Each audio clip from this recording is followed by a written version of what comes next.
Hello everyone, I'm Jack Fisher and welcome to my world. And today, I'd like to bring you a very special and very festive comic book gem. Yes, it's already that time of year. The holidays are upon us.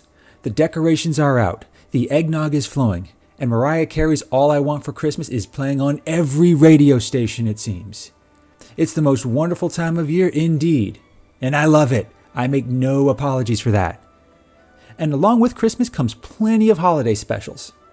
Like candy canes and gingerbread cookies, they are the treats that make this time of year even sweeter.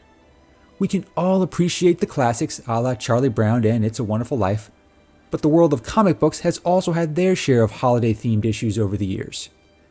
Most are simple and appropriately Christmassy. They're usually not that complex or epic. They just involve familiar characters enjoying holiday-themed adventures. It's often fun and appropriate for the season, but not much more than that. Then, Klaus came along in 2015 and decided to raise the bar along with our holiday spirits. This 2015 miniseries from Grant Morrison and Dan Mora, two high-profile figures in the world of comics, does for Santa Klaus what Christopher Nolan did for Batman. Now, if that sounds both ambitious and unorthodox, that's because it is.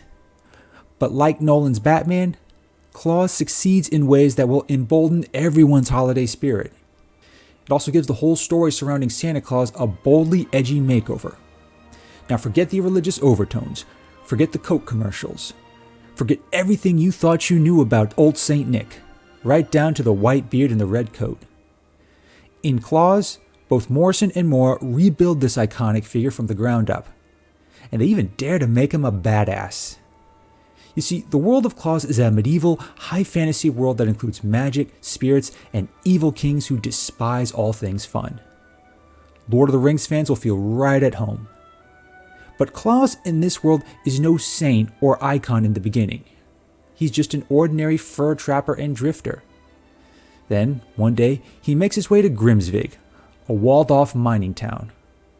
And almost immediately, we find out that this is not a pleasant place to be. The town is ruled over by Lord Magnus, an evil king who makes the Grinch look cuddly by comparison. And on top of watering down his mead and conscripting people to work in the mines, he's canceled Yuletide, the annual celebration that once brought festivity and joy to the people.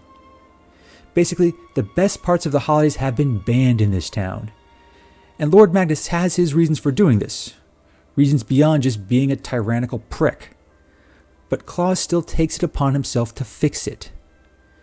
With help from some mystical forces, as well as some Batman-like skills and grit, he sets out to bring the joys of Yuletide back to Grimsvig. And that involves directly clashing with Lord Magnus's forces, but that just makes the joy he spreads that much more meaningful. And he may not have the gadgets or flashy cars, but he does have the spirits of the forest on his side. Morrison and Mora make a genuine effort to world build these mystical elements.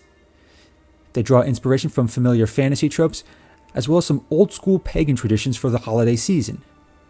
This fundamental spirit of giving, that emphasis on giving gifts, especially to those who cannot afford them, that's still at the heart of Klaus, and it's perfectly in line with every kind of Christmas tradition, including those not associated with Black Friday sales. But the story doesn't stop with Klaus giving gifts to children or evading Lord Magnus. There are some additional stories that unfold along the way.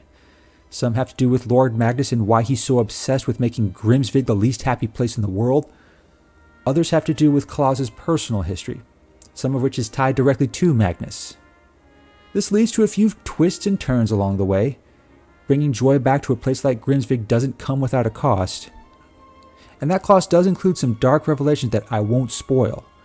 I'll just say it's something that even a heartfelt sentiment from Linus and Charlie Brown can't stop. And it's a lot more epic than anything you'll get from any other Christmas special.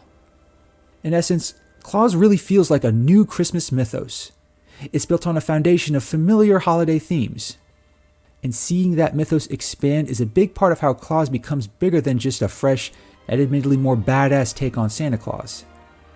There are so many elements in play, from both a character standpoint and in terms of larger holiday themes. It starts with one man's effort to bring joy to a joyless town, but it blossoms into a legend that embodies the spirit of the holidays that we've come to know and love. Where there is despair and poverty, the spirit of the season brings bounty and hope. Claus is guided by that spirit. He becomes the very personification of it. Seeing him become this icon while also bringing happiness to the children of Grimsby is a true delight. It's still much greater than most Christmas stories out there. This is Grant Morrison after all. But the message and spirit of Claus is still true to every decent holiday special and then some. It's a different kind of Christmas story, that's for sure. But it's one that will stimulate your holiday spirit in all the right ways. It's both a gift and a gem of a comic. So if you're looking for something that will make your holidays that much more awesome, I highly recommend this book. A link to Comixology and Amazon is in the description for all those interested. Thanks for watching, everyone, and thanks for joining me in my world. Please like, comment, and subscribe. Take care, stay safe, and happy holidays.